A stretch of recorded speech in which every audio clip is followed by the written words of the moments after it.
Amis de la HF et des Nano VNA, bonjour. Alors, il y a quelques temps, je vous ai montré la Nano VNA F, hein, qui était une version, on va dire, un petit peu chère et assez performante hein, de toutes ces séries de petits analyseurs de réseau vectoriel. Était, ma foi, intéressante, mais coûtait relativement cher. C'est vrai qu'elle montait jusqu'à 6 GHz et tout, enfin, elle coûte plus de 200 €. Et vous avez été nombreux à me demander, finalement, qu'est-ce que je pensais de d'autres versions que l'on peut trouver et qui coûtent quand même moins cher.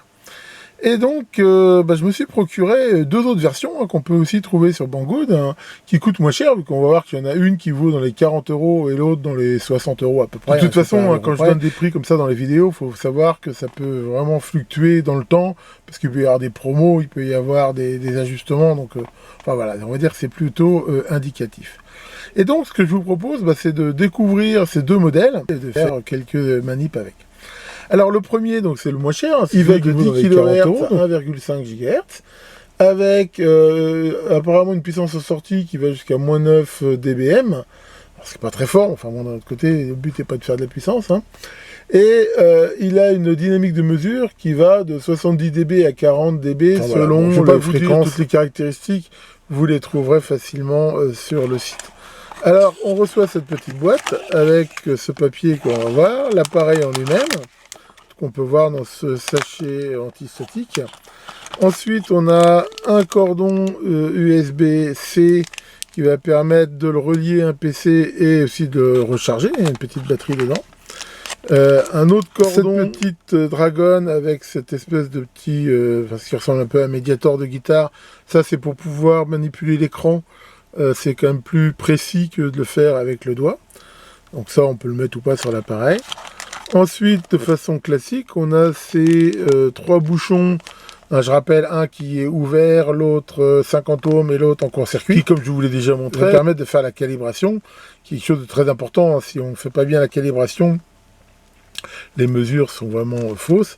Et ces deux cordons SMA qui permettent éventuellement de le relier. Et finalement, on a aussi ce petit stylet là qui permet de le manipuler. Donc on peut utiliser l'avantage soit ce petit truc là, ou là ce stylet. Donc voilà pour tout ce qu'on a à l'intérieur de la boîte, sachant que le modèle en lui-même, voilà, se trouve comme ça. Donc il y a une protection bien sûr ici de l'écran que on doit éventuellement enlever. Alors ce qui est bizarre, c'est que cette protection, on voit que elle est coincée en fait sous le PCB là. Donc si on veut l'enlever, il va falloir démonter les vis, je pense, pour l'enlever délicatement. Enfin bon, on peut très bien l'utiliser avec la protection. Pour l'instant, je vais la laisser. Et on a là ces petites protections qui protègent les entrées. Voilà. Donc on a ici donc la sortie qui permet de faire les mesures du paramètre S11 et de générer un signal. Et là, l'entrée pour mesurer les paramètres S21. Ensuite, on a ici le port USB. Là, l'interrupteur marche arrêt. Là, ce petit jogger là qu'on peut bouger permet éventuellement d'utiliser sans l'écran tactile. Là, on a ici, comme on peut le voir, un connecteur pour mettre permet de mettre une carte si on la met, ça va permettre d'enregistrer les mesures que l'on fait si on désire le faire. Donc voilà pour cet appareil. Alors bien sûr, hein, je vous le redis pas, j'avais fait une vidéo là-dessus.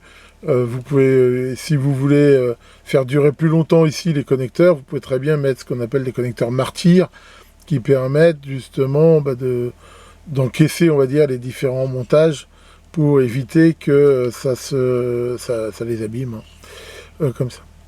Donc là, voilà, quand on le met en route, on voit que ça démarre très très très vite. Et derrière, je ne vais pas vous refaire toutes les démos que je vous ai faites, hein, enfin voilà, on voit qu'avec le stylo, là, on peut avoir accès au menu et tout ça. Donc l'écran est pas grand, hein, c'est un 2,8 pouces, mais il est quand même, ma foi, très très lisible. De toute façon, on peut aussi bien sûr l'utiliser via les logiciels que je vous ai déjà montrés, qui permettent de l'utiliser sur PC. Donc quand on peut l'utiliser, moi quand je l'utilise dans le lab, j'utilise plutôt avec le logiciel, je trouve que c'est plus confortable. Après, c'est évident que sur le terrain, on va utiliser ici l'écran. Donc voilà pour déjà la présentation. Alors ce qui est intéressant, c'est de voir que on a là, dans cette documentation, chose qui est vraiment cool. voilà, qui est le... Alors, peut-être circuler un peu pour bien le voir, mais en gros, c'est toute l'arborescence des menus, et on voit que c'est des menus qui sont très très très riches, et qui permettent de faire énormément de mesures, de réglages, et ainsi de suite. Et on peut voir aussi que certains de ces menus ici sont un petit peu grisés, et d'autres encore plus grisés. Donc ceux qui sont les plus grisés, c'est ceux qui permettent justement de travailler qu'avec une carte SD. Donc ça, vous y avez accès que si vous avez mis une carte SD, ce qui est assez logique. Et les autres, on va voir que c'est sur la version, on va dire, qui est un peu simplifiée, H4, que je vais vous montrer, justement, on n'a pas accès à tous ces menus. Alors justement, on va regarder l'autre modèle. Voilà, alors ça, c'est le deuxième modèle, hein, donc qui est un peu plus cher. Hein, il vaut, comme j'ai dit, dans les 60 €. Et au niveau des caractéristiques, c'est relativement la même chose, à part que, comme on va le voir, il a un écran plus grand, il a un écran de 4 pouces, et il a apparemment une puissance de sortie un peu supérieure, et surtout, la fréquence est un peu plus limitée. C'est-à-dire, en fait, lui, il va de 50 kHz à 1,5 GHz, alors que l'autre commence à 10 kHz. Bon, de toute façon, les essais que j'ai faits montrent que quand on est vraiment comme ça dans les très basses fréquences, enfin, basse fréquence vis-à-vis de la gamme, c'est pas forcément là qui sont avec les meilleurs résultats. Donc voilà pour ce modèle. Donc comme on peut le voir, il est dans cette boîte là, beaucoup plus luxueuse. Alors là déjà, on va aussi voir une autre chose, hein, ce que je vous disais tout à l'heure, c'est que comme on peut le voir au niveau de l'étendue des menus, c'est plus limité que l'autre modèle. Il y a moins de choix. Alors, je veux dire, enfin, pour moi, honnêtement, je trouve que c'est quand même la plupart des choix qu'on utilise souvent. Donc, quelque part, c'est presque un peu plus pratique à utiliser. Après, voilà, tout dépend de ce que vous recherchez. Est-ce que vous recherchez plutôt avoir énormément de réglages ou éventuellement le plus de simplicité. Et voilà, on retrouve ça comme ça. Sinon, alors, à l'intérieur, on va retrouver l'appareil en lui-même. Donc, comme on peut le voir par rapport à l'autre, l'écran est beaucoup plus grand. On le voit ici, hein, la différence avec les deux. En même temps, là, on a un boîtier. C'est vrai que c'est un boîtier en plastique, c'est pas un boîtier métallique. Alors, ça n'empêche pas qu'il y ait peut-être un blindage dedans. Mais voilà, c'est un boîtier plastique. Par contre, il est fermé. Ça fait plus fini que cette version-là, qui justement, il l'appelle PCB. Parce que si on regarde, c'est une sorte de sandwich de 3 PCB qui sont montés comme ça. Ça fait plus... ça fait moins appareil fini, on va dire. Celui-là est plus affiné. On retrouve là l'interrupteur marche-arrêt. Là, ce petit jog là qui va permettre, comme l'autre, de le manipuler. Et là, on a cette prise USB-C qui va, pareil, hein, permettre de le charger ou de le connecter à un PC. Et là, on retrouve la sortie et l'entrée, voilà, protégée par ces cabochons. Donc là, on peut voir qu'il n'y a pas de connecteur déjà pour carte SD sur ce modèle. Ensuite, à l'intérieur, c'est livré pareil avec les bouchons de calibration, les différents câbles, les différents cordons, les différents câbles. Pour ça, c'est vraiment très semblable. Les accessoires livrés avec, là, il n'y a qu'un cordon USB.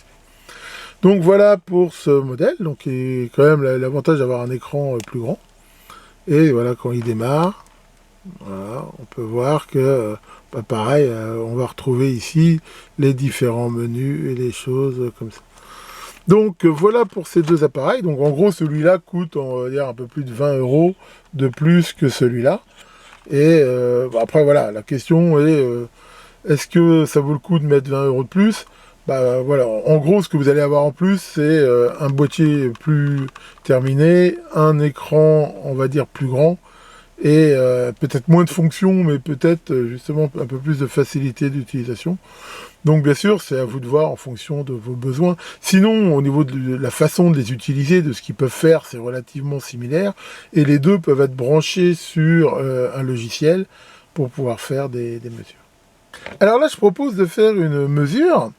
Alors qu'est-ce qu'on va mesurer? Justement, d'habitude, on mesure plutôt des choses passives. Là, je vais mesurer un amplificateur. Donc, chose qui apporte du gain. Donc, ce petit amplificateur, là, on voit, il est alimenté en 12 volts. D'après ce qui était marqué dessus, sa bande passante est très large, hein, qui va de 50 kg à 2 GHz. Et NF, c'est le facteur de bruit de 2 décibels. Sachant que ce facteur de bruit, voilà, plus il est bas, meilleur est l'amplificateur.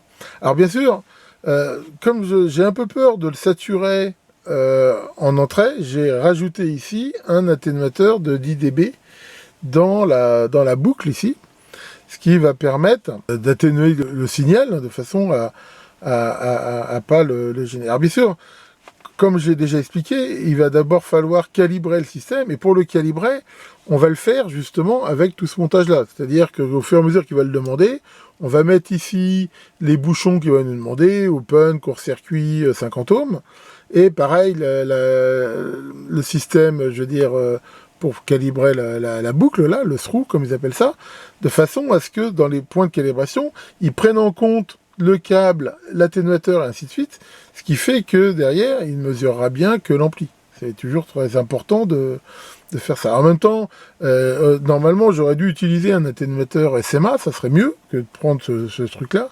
Et je dois dire, dans tout mon bordel, j'ai passé presque 1 heure à chercher, j'en ai des atténuateurs. Le problème, c'est que je ne les retrouve pas. Enfin, c'est pas grave. Là, j'en ai retrouvé un très bon atténuateur, mais qui utilise des connecteurs N. Donc, j'ai mis des adaptateurs. Alors, c'est jamais très bon de mettre des adaptateurs, parce que chaque adaptateur apporte de la perte et tout. Mais enfin, voilà. Je veux dire, ça fait quand même le job. Donc voilà. Donc là, l'appareil est connecté au PC. Hein. J'utilise donc ce programme Nano VNA Saver, qui, comme j'ai dit, hein, qu'on peut, c'est beaucoup plus confortable à utiliser que d'utiliser le petit écran tactile. Et en même temps, je pense que là, pour la démonstration, ça sera beaucoup plus facile. Donc là, bien sûr, comme j'ai dit, la première chose à faire, ça va être de connecter l'appareil. Donc là, on peut le voir, ça se fait ici. Donc là, il est connecté. Hein. En gros, il apparaît ici les ports disponibles. On choisit, on fait connect. Donc ça, c'est vraiment très facile pour le connecter. Ensuite, il va bien sûr falloir faire la calibration. Et calibration, comme je l'ai dit tout à l'heure, où il faut bien sûr prendre en compte le système que l'on a. C'est-à-dire que là, par exemple, ça va prendre en compte les câbles et ainsi de suite. Donc là, bien sûr, je vous engage d'utiliser ici l'assistant. Bon, là, je vais pas la refaire, hein, parce que je viens de la faire. Enfin voilà, quand vous faites calibration assistant, l'avantage, c'est qu'il va vous dire les différentes étapes. Il va vous dire, voilà, mettez le bouchon en l'air, mettez le bouchon court-circuit, ainsi de suite. Donc ça, c'est bien sûr absolument impératif à faire. Ensuite, donc vous allez choisir le type de graphique que vous voulez avoir. Donc pour faire ça, c'est pareil, c'est très simple. On va aller dans Display Setup, où là, on peut choisir un certain nombre de choix de couleurs, de machin. Et surtout, on va pouvoir choisir jusqu'à 6 graphiques que l'on va avoir. Donc là, par exemple, j'ai choisi le S11 Smith Chart, c'est-à-dire en gros l'analyse de l'impédance complexe de l'entrée, telle qu'elle est vue. La S11 Return Loss, là c'est les pertes en retour. Et S21 le gain et S21 phase, donc en gros ça va être le gain de mon amplificateur et sa phase. Donc voilà, une fois qu'on a choisi ça, on va choisir les fréquences. Alors là, on va voir quelque chose qui est assez intéressant. Si je veux choisir le maximum, on a vu que mon ampli était censé aller de 50 kHz à 1,5 GHz. Donc là, si je rentre 50 kHz et jusqu'à donc 1,5 GHz, donc ça va me faire quelque chose de très grand. Ensuite, je vais pouvoir choisir le temps, le nombre de segments. Alors, je rappelle que plus on va prendre de segments, plus ça va être long, mais plus ça sera précis. Par exemple, là, on va faire 10. Et on peut choisir après si on veut que ça boucle en continu ou faire une seule passe. Donc là, voilà, je lance l'analyse. Donc là, il me fait toutes les mesures. Voilà, donc il balaye, on va dire, de 50 kHz à 1,5 GHz. Et je vois ici les résultats. Alors ces résultats, déjà, on peut voir qu'ils sont assez intéressants. Et on peut voir là que... on voit cette espèce de saut ici, et ça en fait c'est lié aux différentes bandes de fréquences. C'est-à-dire que là on peut voir, si on met le marqueur ici, que jusqu'à environ 116, 120 MHz à peu près, il est sur une gamme. Après il change, je veux dire, de gamme pour passer de 120 à 300, et après il passe ici au-delà. Et ça, en fait, c'est expliqué. Hein, d'ailleurs, quand vous regardez la doc, on voit ces 3 bandes de fréquences où il y a des sensibilités différentes et tout. Donc, en fait, c'est un petit peu... peut-être... ça explique, à mon avis, ici, les différences de mesure. De toute façon, faire un graphique comme ça, très très large bande, ça n'a pas vraiment d'intérêt. Par contre, on peut déjà regarder, par exemple, justement, sur la première bande, en zoomant un petit peu, qu'est-ce qu'il dit jusqu'à 120 MHz, par exemple. Donc là, je vais changer de 50 kHz à 120. Voilà, et je relance mon sweep.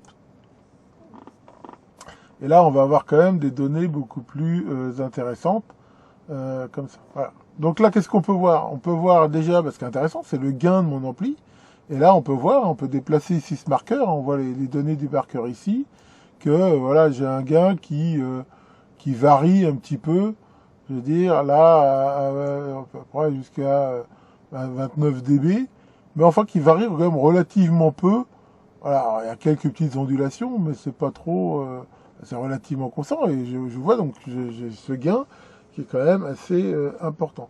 Ensuite, là, j'ai la phase, et là, on peut voir que pareil, la phase, j'ai un déphasage de l'ordre de quasiment zéro, quoi, je veux dire, voilà, et qui a tendance, voilà, à se décaler un peu vers le bas jusqu'à 120 MHz. Donc, là, on voit ici les caractéristiques de l'entrée. Alors, on voit que là, par exemple, j'ai jamais vraiment un quantum.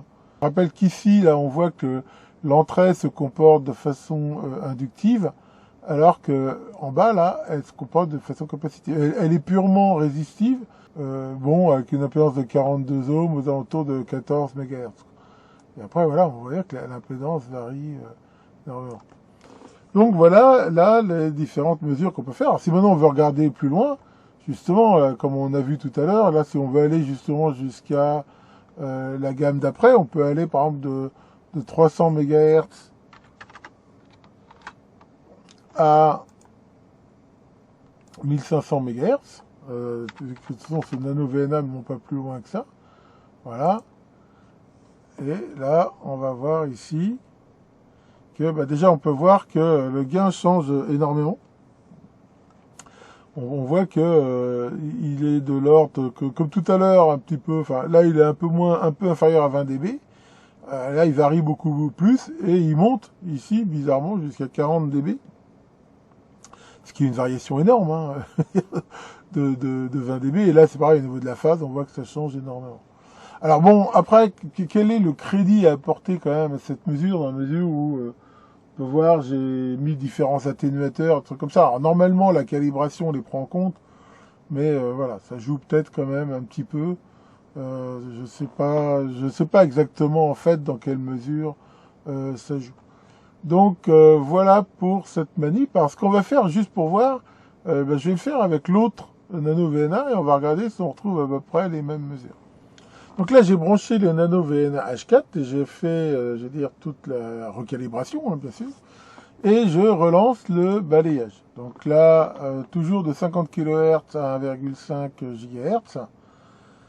Et donc là, il est en train de scanner. Et on va voir que j'ai des résultats qui sont quand même relativement très différents de l'autre. Alors déjà, on retrouve bien ici, comme on peut le voir, les trois gammes, mais on voit que c'est pas les mêmes au niveau de la fréquence. C'est-à-dire que là, ça monte jusqu'à à peu près, a priori 300 mégas. Là, ça va de 300 à 900, à peu près, et après de 900 à 1,5.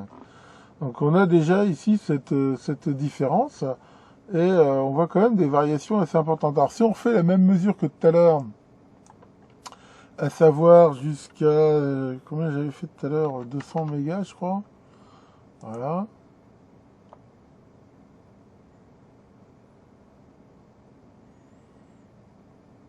On retrouve un gain qui pour lui est quand même beaucoup plus faible, a priori.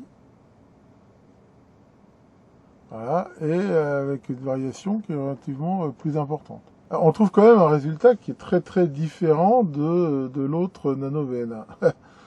Alors, je dois dire que je suis assez perplexe par rapport à ça. Qui est bon, qui est pas bon. Regardez par exemple là, au niveau de l'impédance, il trouve que c'est toujours capacitif. Voilà, et que ça devient, alors que l'autre c'était quand même très différent. Donc, je sais pas trop quoi penser, à vrai dire. Hein, comme j'ai dit, hein, je suis pas un super as de la HF, moi, et trouver quand même des différences si importantes alors que j'ai suivi, je veux dire, le même protocole avec le même matériel, je trouve que c'est assez troublant quelque part. Et alors, où est la vérité à vrai dire, je ne sais pas trop. Je ne saurais pas trop dire. Ce que je vais peut-être essayer de faire, là, je vais remettre celui que j'avais, le F. Donc, voir si lui donne encore des choses complètement différentes ou si il est, je veux dire, plutôt d'accord avec l'un des deux. Alors, voyons cela. Donc là, j'ai connecté mon Nano VNA F3, qui lui, je rappelle, alors, ne démarre qu'à 1 MHz, mais monte jusqu'à 6 Go. Donc là, je lui fais faire un scan de 1 à 5, et voilà le résultat que j'ai. J'ai pareil, je l'ai recalibré et tout, le reste, je n'ai pas changé. Et là, on a encore un résultat qui est très différent. On peut voir que j'ai un gain qui est beaucoup plus bas, et qui est de l'ordre, on va dire ici, enfin, à partir de là, de l'ordre de 10, mais qui est pas énorme. En fait, le gain est beaucoup plus bas.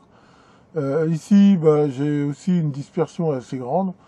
Donc, c'est encore une fois très différent de la mesure d'avant. Donc là, si maintenant je vais par exemple de 1 à 120, par exemple, on va regarder ce que ça donne. À 120 mégas.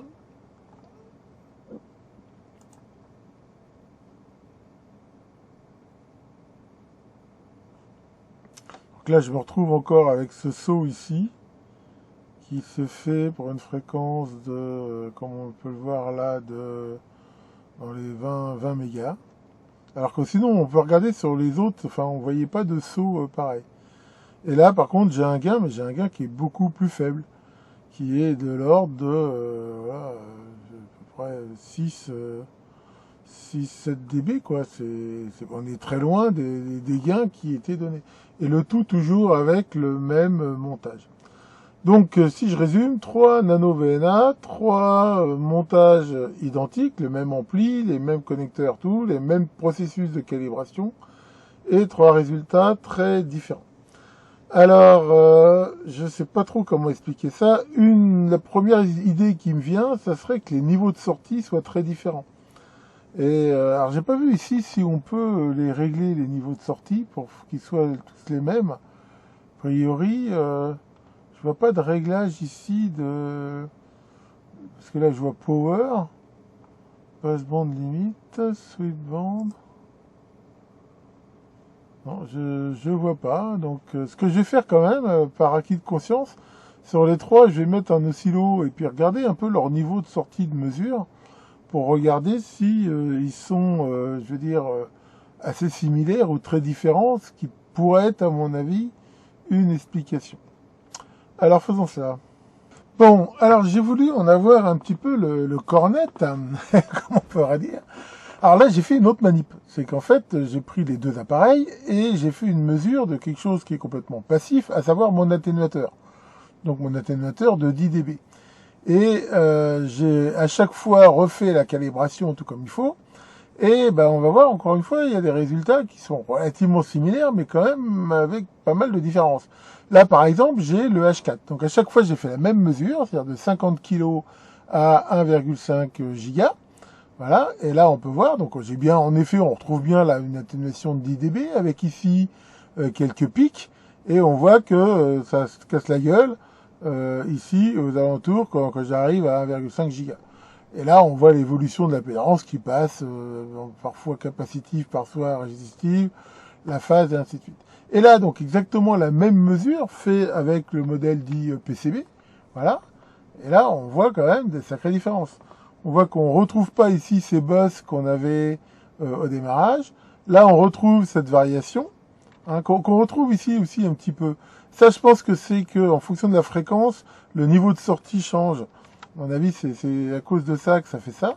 Mais voilà, on retrouve quand même si on retrouve dans tous les cas ici cette atténuation à la fin, on voit quand même que c'est quand même pas les mêmes courbes, quoi. Et surtout ici au niveau du S11.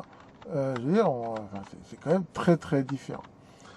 Donc, là, je dois dire que je m'interroge un petit peu quand même, de me dire que les deux appareils qui font a priori les mêmes mesures, je veux dire, dans les mêmes conditions, je veux dire, avec les mêmes câbles, les mêmes choses, font quand même des mesures qui me semblent très très différentes. Une fois, j'ai quand même fait des mesures, c'est que j'ai branché la sortie sur un oscilloscope et on peut voir que les niveaux de tension sont très différents. Par exemple, sur le modèle PCB, si je fais un scan de 1 à 10 MHz, le niveau de sortie est de 227 mV RMS. La même mesure sur le H4, c'est 961 mV. Encore une fois, en prenant le réglage par défaut. Et sur le F3, c'est 582 milliwatts. Donc on voit des niveaux de tension qui sont quand même très très différents. Et c'est peut-être ça qui explique d'avoir des résultats si différents. Enfin bon, normalement, enfin, dans le cas de l'ampli, encore, je vais bien admettre que dans certains cas, même avec mon atténuateur, le bignou il sature un peu et ça pourrait fausser les résultats. Mais dans le cas ici de l'atténuateur, il n'y a pas de saturation, quoi. Donc, et on voit quand même ces sacrées différences qui sont assez marquantes quand même. Alors c'est vrai que dans tous les cas, on voit bien qu'il y a bien une atténuation de 10 dB. A priori, le modèle PCB me paraît mieux. Faut pas oublier que l'atténuateur que j'utilise, c'est un atténuateur de compétition. C'est pas, c'est un truc pro, connecteur N et tout et tout. Alors, je veux bien après admettre que mes adaptateurs et tout, c'est pas la méga qualité, mais en même temps, je veux dire, dans les deux cas, c'est les mêmes câbles, c'est les mêmes adaptateurs. Donc alors que la calibration a été faite. Donc voilà, j'ai quand même des doutes. Personnellement, de ce que je suis en train de mesure, je pense que le modèle PCB, le petit là, je pense qu'il est meilleur que le H4. Mais encore une fois, on va dire, c'est une interprétation qui vaut ce qu'elle vaut. Bon, et ben voilà pour ces essais qui me laissent en effet relativement très perplexe. Et alors, je n'arrive pas trop à tirer pour l'instant des conclusions. Alors, peut-être que j'ai fait des super erreurs. Enfin voilà, si vous avez des idées, des pistes, si vous êtes plus spécialiste que moi dans les nano VNA, surtout n'hésitez pas en commentaire à justement à essayer de me dire les erreurs que j'ai faites de telle façon à ce que je puisse les corriger. Autrement, je referai une vidéo si j'ai fait ces erreurs de façon à peut-être avoir des comparaisons plus parlantes. Enfin donc voilà, alors c'est pour ça que j'ai un petit peu de mal à donner un avis objectif et des notes à ces appareils, parce que pris séparément, comme ça, ils fonctionnent tous bien, ils ont l'air de bien répondre, enfin bon, ils sont comme je les ai présentés, je veux dire, j'ai pas comme ça à m'en plaindre, mais c'est vrai que quand on voit les disparités dans les mesures, qui pourtant mesurent les mêmes choses, la vérité, elle est sans doute ailleurs, mais je sais pas où.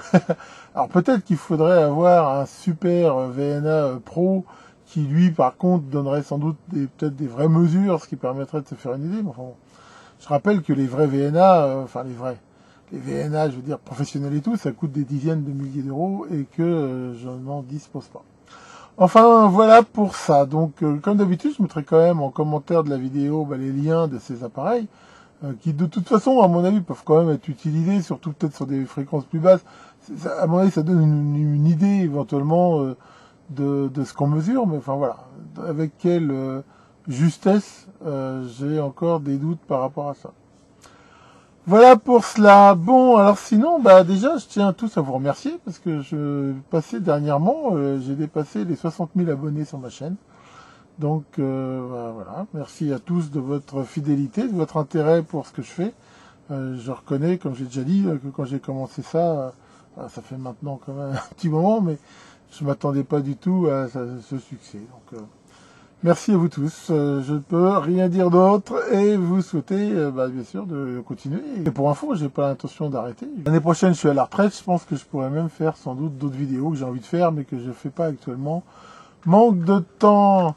Tiens Maurice, ça va Maurice? Alors, qu'est-ce que t'en penses toi de ces VNA? Tu penses que je vais utiliser ça comme un manche et que c'est tout de ma faute? Ouais, d'accord.